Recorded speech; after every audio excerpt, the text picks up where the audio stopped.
పొద్దున్నే రంగారెడ్డి జిల్లా ఉలిక్కి పడింది. అభం శుభం తెలియని చిన్నారులతో కలిపి 6గురిని దారుణంగా హత్య చేశాడో దుర్మార్గుడు. ఈ ఉన్మాద ఘటన షాబాద్ మండలం దైపాలగూడలో అర్ధరాత్రి జరిగింది. గ్రామానికి చెందిన రాజ్ కుమార్ అదే గ్రామానికి చెందిన మైనర్ బాలికను లైంగికంగా వేధించాడు. దాంతో బాలిక కుటుంబ సభ్యులు మే 16న రాజ్ కుమార్ మీద పోలీసులకు ఫిర్యాదు చేయడంతో కేసు నమోదు చేశారు. పోక్సో కేసు కింద రాజ్ కుమార్ను పోలీసులు మే 26న అరెస్ట్ చేసి జైలుకు పంపారు. అప్పటి నుంచి జైల్లోనే ఉన్న రాజ్ కుమార్ నిన్న బెయిల్ మీద బయటకొచ్చాడు.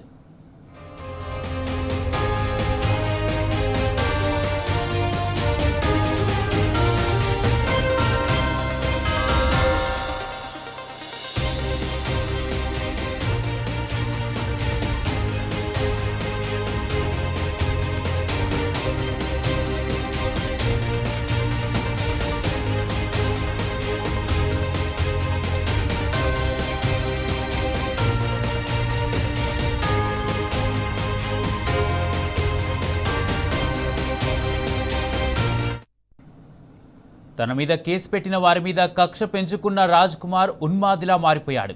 వారిపై పగ తీర్చుకోవాలన్న కసితో బాధితురాలి ఇంటికి చేరుకున్నాడు. బాధితురాలి తల్లి నానమ్మలను బెదిరించి బాలికను ఊరి శివార్లోకి లాక్కెళ్లాడు.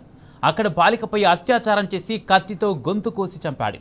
అనంతరం మరోసారి బాలిక ఇంటికొచ్చి తనపై కేసు పెట్టడానికి కారణమైన బాలిక తల్లి నానమ్మలను అదే కత్తితో పొడిచి చంపాడు. ఆ తర్వాత భార్యకు ఫోన్ చేసి పిల్లలను చూడాలని ఉందని చెప్పడంతో ఇంట్లోకి రానిచ్చింది భార్య సరిత.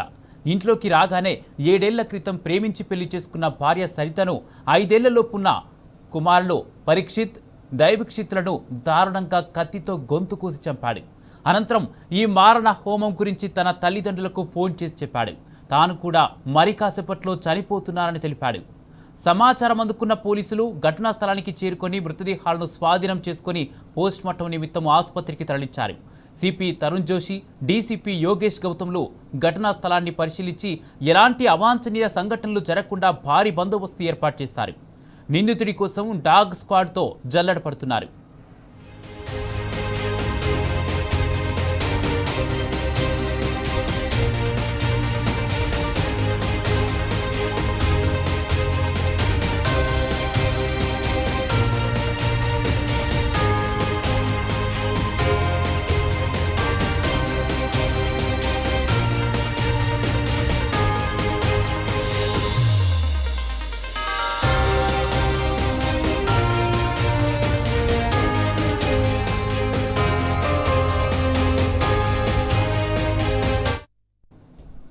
రేవంత్ రెడ్డి పాలనలో శాంతి భద్రతలు పూర్తిగా గాడి తప్పాయి. నిత్యం ఎక్కడో చోట ఆడబిడ్డలపై అత్యాచారాలు, దాడులు జరుగుతూనే ఉన్నాయి.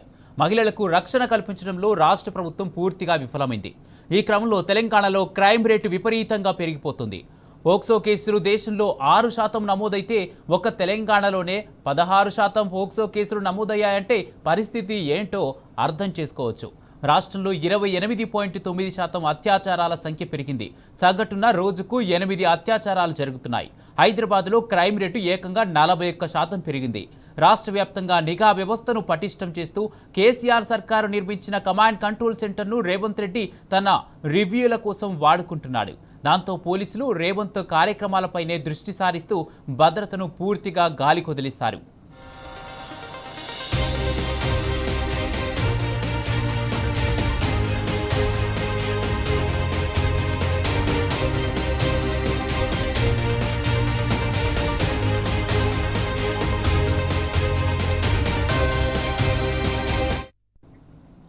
మరోపక్క పోక్సో కేసులు నమోదైనా తన అనుయాయులకు మాత్రం అండగా నిలుస్తున్నాడు సీఎం రేవంత్ రెడ్డి. అందుకు ఉదాహరణ కేంద్ర మంత్రి కొడుకు అయిన బండి భగీరథ్ కేసు. మైనర్ బాలికపై లైంగిక దాడి కేసులో అరెస్ట్ అయిన బండి భగీరథ్ను అతి కష్టం మీద అరెస్ట్ చేసింది కాంగ్రెస్ ప్రభుత్వం. నిందితుడిపై బాధితురాలి తల్లి ఫిర్యాదు చేసిన 10 రోజుల తర్వాత అదుపులోకి తీసుకుంది. ఈ 10 రోజుల్లో నిందితుడిని రేవంత్ సర్కారు కాపాడుతూ వచ్చింది. అరెస్ట్ అయిన తర్వాత కూడా కోర్టు ముందు సరైన వాదనలు వినిపించకుండా పోలీసులు నిర్లక్ష్యం చేస్తారు. పోలీస్ కస్టడీ విషయంలోనూ అదే నిర్లక్ష్యం వహించారు. జైల్లో ఉండగా మధ్యంతర బెయిల్తో కొన్ని రోజులు బయటే గడిపాడు. అనంతరం భగీరథ్కు బెయిల్ ఇచ్చి బయటకు వదిలేశారు.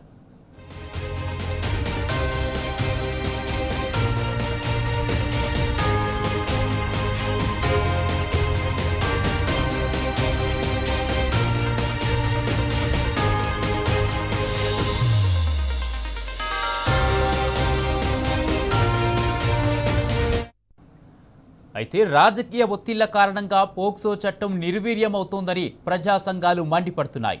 పోక్సో కేసులో అరెస్టైన నిందితులను బయటకు వదిలితే షాబాద్ లాంటి ఉన్మాద ఘటనలు జరిగే ప్రమాదం ఉందని ఆందోళన వ్యక్తం చేస్తున్నారు. నిందితులు బాధితులపై ఇలాంటి ఆకృత్యాలకు పాల్పడితే బాధ్యులు ఎవరని ప్రశ్నిస్తున్నారు. అందుకే పోక్సో నిందితులకు బెయిల్ ఇవ్వకుండా కేసు తేలే వరకు జైల్లోనే ఉంచాలని పౌర సమాజం నుంచి డిమాండ్ వస్తోంది.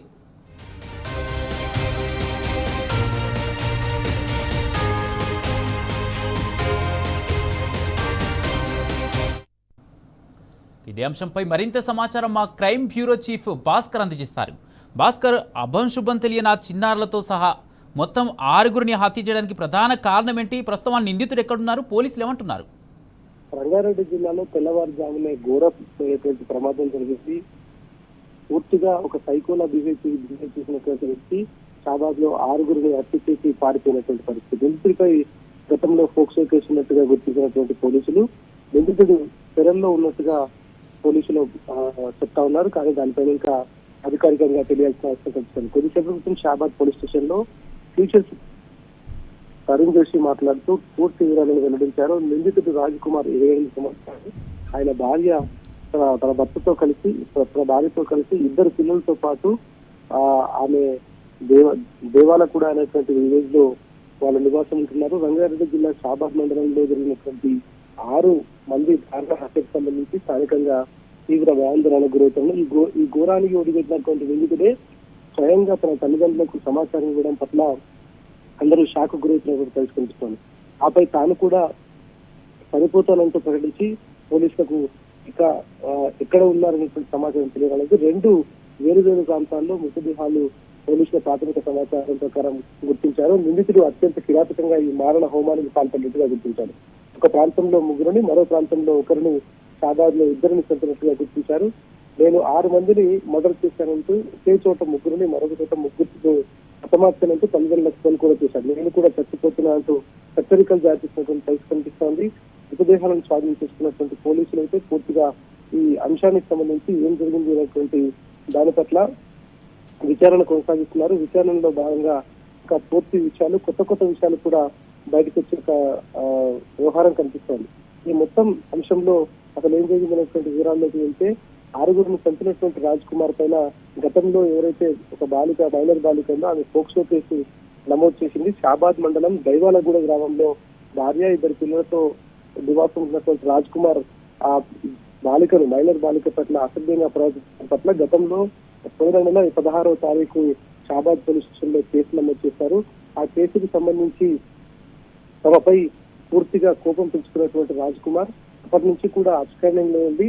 చేవెళ్ల కోర్టులో యాంటిసిపేటరీ బెయిల్ తీసుకొచ్చాడు. ఆ యాంటిసిపేటరీ బెయిల్ వచ్చిన తర్వాత అప్పటికీ బాధితురాలకు సంబంధించినటువంటి కుటుంబ సభ్యులను తీవ్రంగా వేధించేటువంటి ప్రత్యేకంగా కొనసాగిస్తున్నటువంటిది ప్రస్తుతం వారి మేనమామ చెబుతాం టీవీస్ తో మాట్లాడుతున్నారు. కానీ పోలీసులు చేసినటువంటి తప్పుల వలన ఇవాళ 6గురి ప్రాణాలు గాల్లో కలిసిపోయాయి. ఇది క్లియర్ గా పోలీసుల నిర్లక్ష్యం అనేటువంటి చాలా స్పష్టంగా కనిపిస్తోంది. ఎందుకంటే అట్లాంటి భావజాలం ఉన్నటువంటి వ్యక్తి తనను ఈ సంపుతాలను బెదిరించాడు అనేటువంటి అంశాలను చెప్పినట్టుగా వాళ్ళు చాలా లైట్ గా తీసుకున్నట్టుగా తెలుస్తోంది. దాని వలన వాళ్ళ 6గురి ప్రాణాలు గాల్లో కలిసిపోయినటువంటి పరిస్థితి కనిపిస్తోంది. నిందితుడు ఇప్పటికే పెరల్లో అంటే యాంటిసిపేటరీ బెయిల్లో ఉన్నాడు.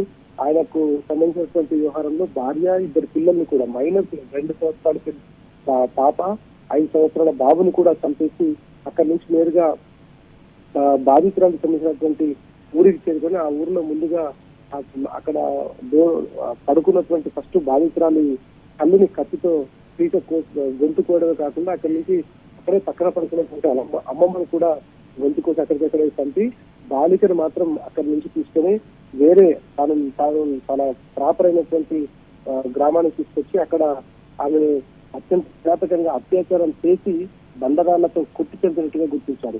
చిట్యాల రుక్కమ్మ అనేటువంటి అమ్మమ్మ, చిట్యాల లక్ష్మి అనే 45 సంవత్సరాల తల్లితో పాటు మైనర్ బాలిక 15 సంవత్సరాలను అత్యంత కిరాతకంగా అత్యాచారం చేసి హత్య చేశాడు. ఇక భార్య పార్వతి సవితను 30 సంవత్సరాలు, 2 3 సంవత్సరాల బాబు, 2 సంవత్సరాల పాప వాళ్ళను కూడా అతి కిరాతకంగా కత్తితో ఇంట్లోనే గుర్తుపోయిన మంచం మీద పొడిచి చంపేసి అక్కడి నుంచి పారిపోయినట్టుగా చెప్తాను. అసలు ఈ మొత్తం ఇన్సిడెంట్ కి సంబంధించి గతంలో నమోదైనటువంటి షాబాద్ లో నమోదైనటువంటి కేసుకు సంబంధించి 16/5/2026 ఈ కేసు నమోదైనట్టుగా చెప్తా ఉన్నారు. బాలిక పట్ల అసభ్యంగా ప్రవర్తించడమే కాకుండా ఆమె రెగ్యులర్ గా కాలేజీకి వెళ్ళేటువంటి బస్ స్టాప్ దగ్గర ఉండి ఆమెను రేవతో వేధించిన సందర్భంలో కేసు నమోదు చేశారు. కానీ కేసు నమోదు చేసినటువంటి పోలీసులు వాళ్ళ వాడికి సంబంధించినటువంటి ఇష్యూని మాత్రం, వాడు ఏం చేస్తున్నాడు అనేటువంటి ఇష్యూని మాత్రం గుర్తించలేకపోయారు. ఆ కేసు నమోదైనటువంటి విషయం తెలుసుకున్నటువంటి రాజ్ కుమార్ చేవెళ్ల కోర్టులో 5 రోజుల తర్వాత న్యాయవాదులు అప్రోచ్ యాంటిసిపేటరీ బెయిల్ తీసుకొని బయటికి వచ్చి దర్జాగా బయటకు వెళ్తున్నారు. కానీ కొద్దిసేపు క్రితం తరుణ్ జోషి మీడియాతో మాట్లాడుతూ ఆయన కౌన్సిలింగ్ ఇచ్చాము, 5 సార్లు పిలిచారు చెప్తున్నారు. నేనేమో మాత్రం మమ్మల్ని పిలవలేదు, కనీసం కౌన్సిలింగ్ లేదు, మాకు ఈ అంశం పట్ల ఎక్కడా కూడా సమాచారం చెప్పలేదు. పోలీసుల నిర్లక్ష్యం వలన ఇవాళ మా మేనకోడలతో సహా పూర్తిగా మా తల్లి, మా అమ్మ చనిపోయినటువంటిది తీవ్రంగా ఆరోపిస్తున్నారు. కొన్ని రోజుల క్రితమే బాధితురాలి తండ్రి స్ట్రోక్ తో చనిపోయాడు. ఆ స్ట్రోక్ తో చనిపోయినటువంటి తండ్రికి సంబంధించినటువంటి వ్యవహారంలో కూడా రాజ్ కుమార్ మొత్తం ఉంది అనేటువంటిది బాధితురాలి మేనమామ ఆరోపిస్తున్నాడు. ఆయన చంపేసి దాన్ని హత్యలు చేసి ఆత్మహత్యగా అంటే స్ట్రోక్ లాగా చిత్రీకరించాడు అనేటువంటిది వాళ్ళు చెప్తా ఉన్నారు. మరి పోలీసులు మాత్రం దీని పట్ల ఎట్లా ఇష్టపడుతున్నారు. కానీ ఇవాళ నగరం నిద్ర లేవక ముందే జరిగినటువంటి షాబాద్ లో హత్యలైతే తీవ్ర కలకలం రేపాయి. ఈ మొత్తం ఇన్సిడెంట్ లో పోలీసుల నిర్లక్ష్యం చాలా స్పష్టంగా కనిపిస్తోంది.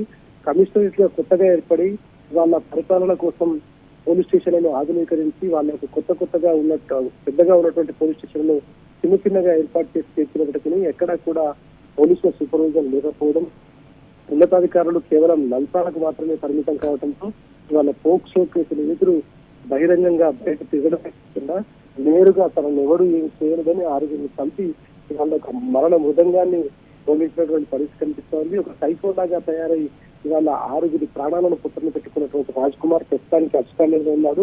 ఆయన ఫోను స్విచ్ ఆఫ్ చేసి అక్కడే ఫోన్ పడేసి అక్కడి నుంచి వెళ్ళిపోయినట్టుగా అధికారులు చెప్తున్నారు.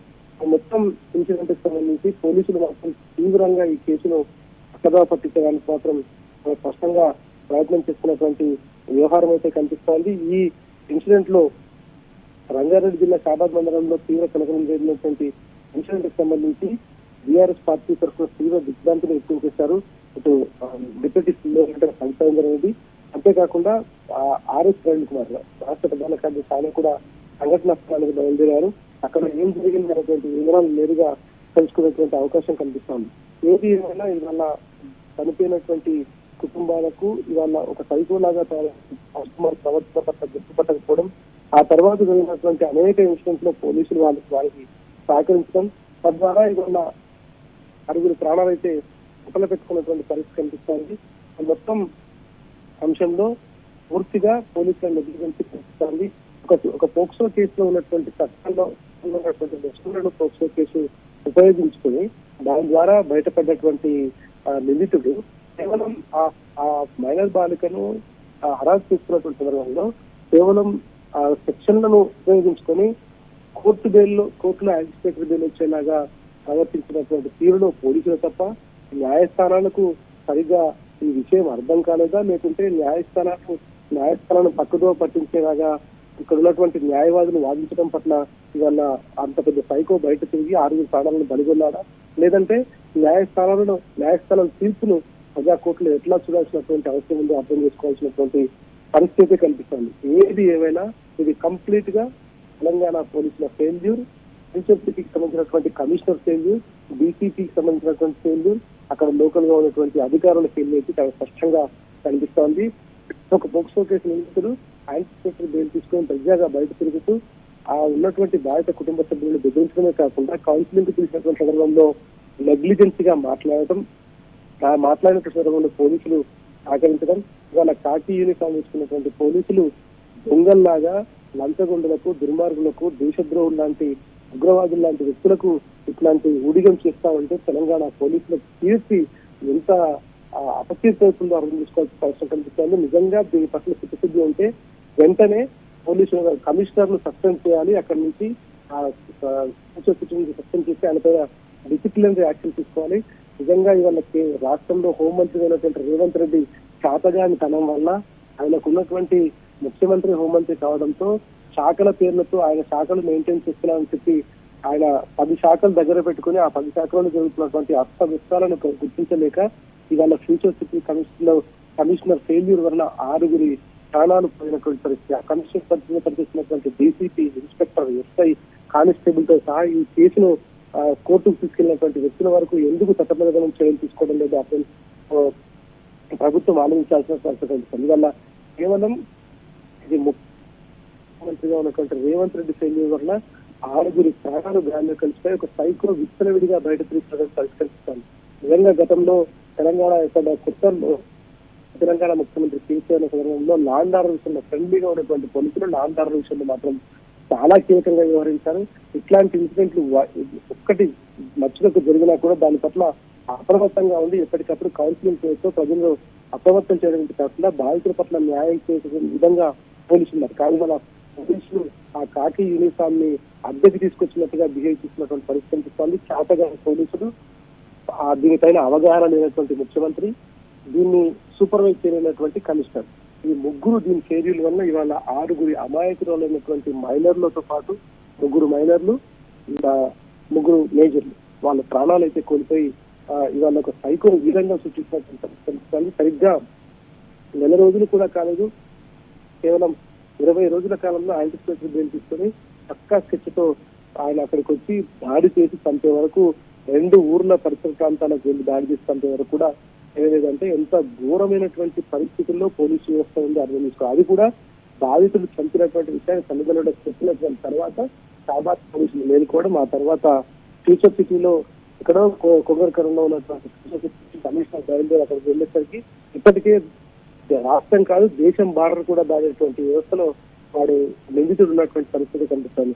దీని పట్ల చిత్తశుద్ధి ఉన్నటువంటి పోలీసు అధికారులు, గతంలో అనుభవంతో పనిచేసి రిటైర్ అయినటువంటి అధికారులు, నిజంగా ఇవాళ తెలంగాణ పోలీసు వ్యవస్థ ఎంత అత్యంత దారుణంగా తయారైందో అర్థం చేసుకోవాల్సిన అవసరం కనిపిస్తోంది. దాన్ని భవిష్యత్తులో జరగకుండా ఉండాలంటే ఇట్లాంటి పోలీసు అధికారులపై కమిషనర్ తరుణ్ తో సహా అందరిపైన డిసిప్లినరీ యాక్షన్ తీసుకోవాలి. తర్వాత ఈ బాధితులకు ఎవరైతే ఈ బాధితుల పట్ల నిర్లక్ష్యంగా వాళ్ళను తక్షణమే విధుల నుంచి తొలగించాలనేటువంటి ఉద్దేశంతో ప్రస్తుతం షాబాద్ పోలీస్ స్టేషన్ ఎదుట 3 గ్రామాల చెందినటువంటి బాధితులు పెద్ద ఎత్తున ధర్నా నిర్వహిస్తా ఉన్నారు.